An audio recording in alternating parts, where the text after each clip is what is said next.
2025 भर्तियों का वर्ष आज ही सुनिश्चित करें अपना सिलेक्शन और डाउनलोड करें तैयारी कर लो ऐप।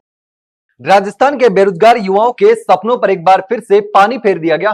जी हां, प्रदेश की एक ऐसी भर्ती जिसको निकालने के बाद पूरी तरीके से खत्म कर दिया गया। यह राजस्थान कर्मचारी चयन बोर्ड के द्वारा करवाई जानी थी, लेकिन 1000 से ज्यादा पदों की इस भर्ती को पूरी तरीके से निरस्त कर दिया गया है। यह भर्ती थी जल जीवन मिशन के तहत 1051 सपोर्ट इंजीनियरों की। पहले तो विभाग ने बड़ी उम्मीदों के साथ यह भर्ती निकाली थी, लेकिन अब उसी भर्ती को वापस ले लिया गया है। इस फैसले ने बेरोजगार युवाओं को गहरा झटका दिया है, क्योंकि कई युवाओं ने इस भर्ती की तैयारी में महीनों बल्कि सालों की मेहनत की थी। दरअसल राजस्थान में जल जीवन मिशन के अंतर्गत ग्रामीण और शहरी क्षेत्रों में पेयजल आपूर्ति को सुचारू रखने और आमजन को बेहतर पेयजल सेवाएं मुहैया करवाने के उद्देश्य से यह बड़ा कदम उठाया गया था।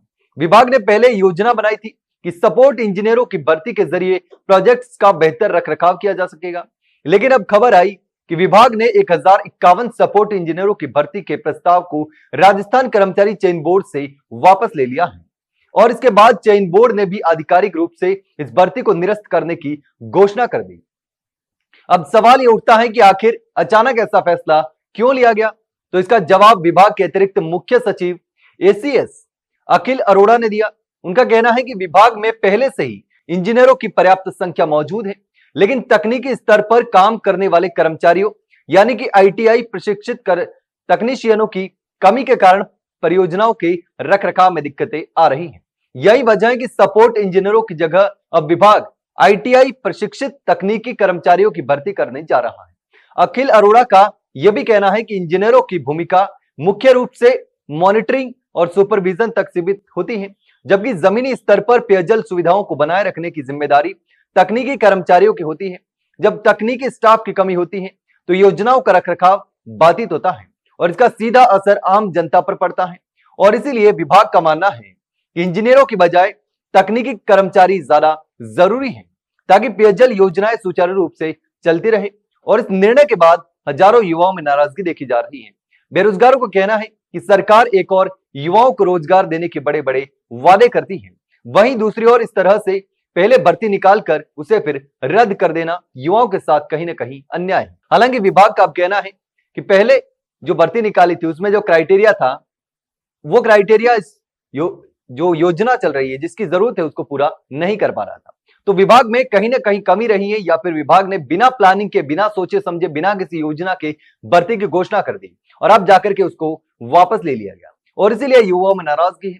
कई अभ्यर्थियों ने इस भर्ती की उम्मीद में तैयारी की, लेकिन अब इस भर्ती को वापस ले लिया गया। लेकिन अब इस पूरे मामले ने कई सपनों को तोड़ दिया है। युवाओं का कहना है कि अगर विभाग को शुरुआत से ही इंजीनियरों की आवश्यकता नहीं थी तो भर्ती प्रक्रिया शुरू हुई क्यों की गई थी? इससे न केवल युवाओं का समय और पैसा बर्बाद होता है, बल्कि सरकार की कार्यप्रणाली पर भी सवाल खड़े होते हैं, विभाग की योजनाओं पर भी सवाल खड़े होते हैं। लेकिन विभाग का तर्क है कि यह प्रणाली प्रशासनिक दृष्टि से सही है, क्योंकि पेयजल परियोजनाओं का वास्तविक रखरखाव उन्हीं कर्मचारियों से संभव है जो तकनीकी रूप से प्रशिक्षित है। यानी आगे आने वाले समय में आईटीआई डिप्लोमा धारक उम्मीदवारों के लिए नए अवसर खुल सकते हैं।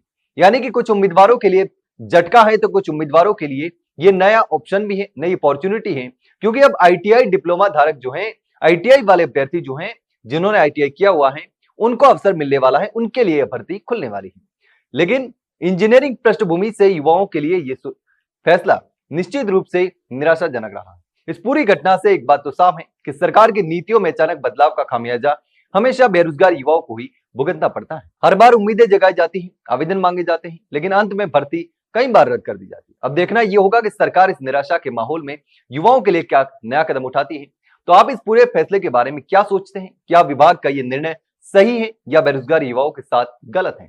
कमेंट सेक्शन में अपनी राय जरूर बताना। वहीं अगर जानकारी अच्छी लगी हो तो वीडियो को लाइक और शेयर जरूर करना, चैनल को सब्सक्राइब करना ना भूलें। फिलहाल के लिए इतना ही, जल्द मिलते हैं एक नई जानकारी के साथ, तब तक के लिए नमस्कार।